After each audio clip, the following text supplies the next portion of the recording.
I think China will continue to grow slower. If there's a major global economic crisis, when that crisis is over, China will be number one. In all the major countries, interest rates are trending up, and China is trending down. It's trending down because China did not print money during COVID. China collected money. Both makes boring speeches, where information is in the nuance. Did you talk to your American friends about Huawei, your visit?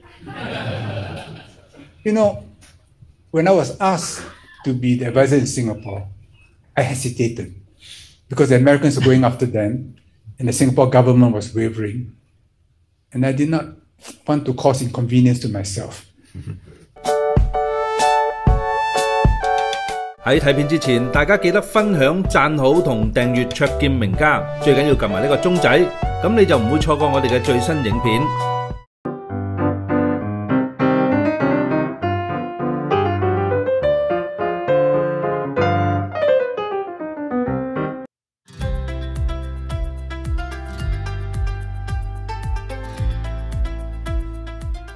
Thanks for the talk. I like your analogy about the drone above the raging river. I'm here tonight because to me you are either that drone or the operator of that drone. And so also for the benefit of our young people behind us, you talked about the rough shape of the world that we can already start seeing. What will that shape be in 5 years' time in your mind? And secondly, if the trajectory of things goes as it's going right now, and surely the US must see it, what you expect the strategy for countering it or reacting to it will be over the next 5 years? Thank you. I think China will continue to grow slower. If there's a major global economic crisis, when that crisis is over, China will be number one. So you notice after every economic crisis, the Asian financial crisis, the global financial crisis, after each crisis, it moves ahead because it's the least leverage. During COVID, people thought that China had done badly, but in fact, China did the best. It had the fewest deaths, and they accumulated huge surpluses. So if you cast your eyes to the next 5 years, I think China will still be okay. China, Southeast Asia will be more integrated, and there's a good chance that the region will remain stable. The wars will be distant wars for us. Let's not get ourselves needlessly entangled. But do what is right. Don't take liberties with ourselves. Don't do what some countries do, which is work from home. You know, people have become lazy. No, take life seriously. If you spend all your time on hobbies, it means you're not doing your work. So I would go back to basics. Strong families, social order. Look at the streets. Are there homeless people? Are there people who are neglected? Public cleanliness. These are all indicators of social morale and group health. So the Japanese, despite doing poorly, I think at the atomic level, they're still very resilient because they maintain a very high level of internal discipline. But many societies in the West are breaking down. I read an earlier fascinating essay that you wrote comparing the Chinese Communist Party and the Catholic Church. So which institution is more meritocratic in your view? Both tries to be meritocratic, one in a spiritual sense, the other in an intellectual sense. Both governs through hierarchies, both justifies discipline through moral principles. Both makes boring speeches, where information is in the nuance. In other words, the delta between the speech and an earlier speech. Both had big corruption problems. Both are trying hard to overcome them.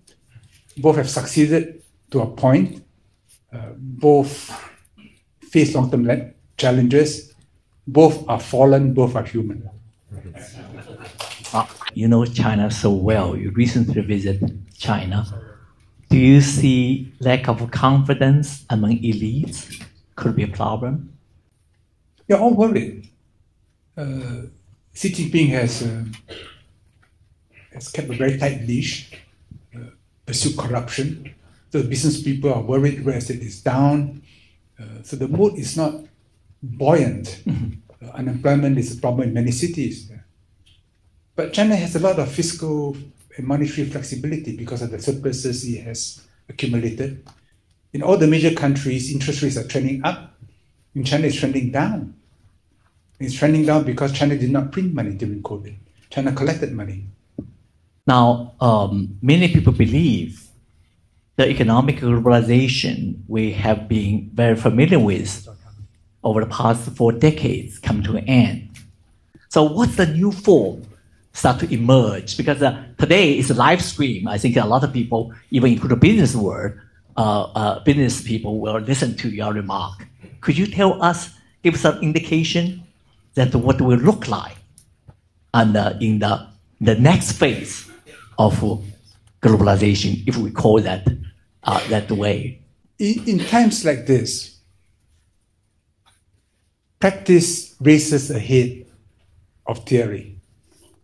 It will take many years before economists and social scientists are able to make sense of what's happening, because events are racing much faster. It's more important at a time like this to be practical and to work on small things rather than work on big projects. Because big projects require stability and on many assumptions being correct. They're not likely to be, not all of them. So it's safer to work on smaller ideas.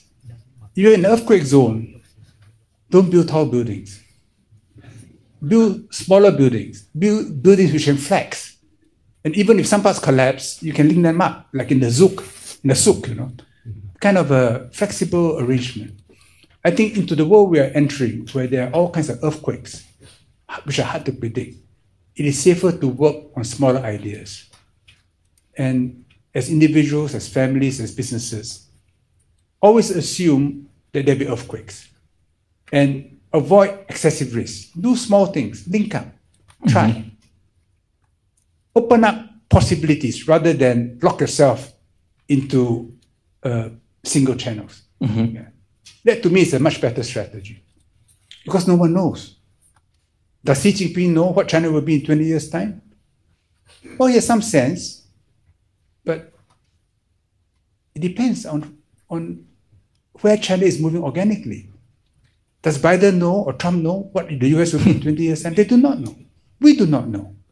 History moves according to its own logic, and technology, wave after wave, are crashing onto our shores, changing things in ways that we could never have anticipated. I mean, we talk about AI. Of course, there's a lot of hype, but AI will be everywhere. When I visited Huawei last month, it's a very impressive organization. I'm an advisor to Huawei in Singapore. I'll not be able to visit them during COVID, but decided I had to, and I spent 3 days there. And from cloud everywhere, their new slogan is intelligence everywhere. In other words, everything that you do in a classroom, in an office, in a motor car, build intelligence and allow for the fact that things will change. You'll never get the future right. So work on small modules and move in the general direction. Did you talk to your American friends about Huawei, your visit? You know, when I was asked to be the advisor in Singapore, I hesitated because the Americans were going after them and the Singapore government was wavering. And I did not want to cause inconvenience to myself. But seeing the way they were bullied, I said, no, I will be the advisor. I didn't like it.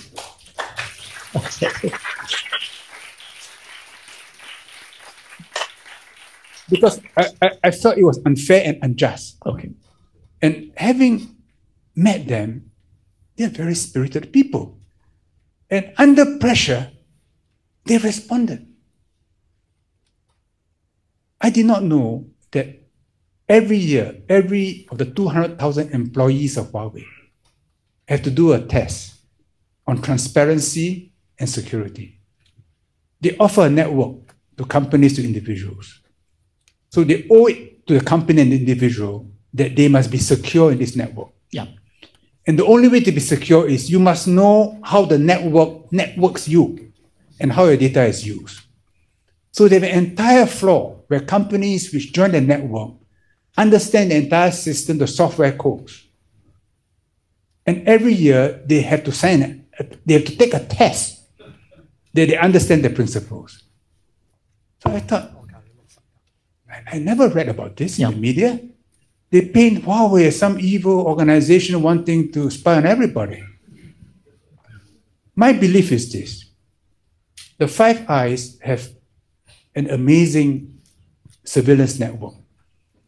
And we thank Edward Snowden for telling us about it, for which he has paid with his life.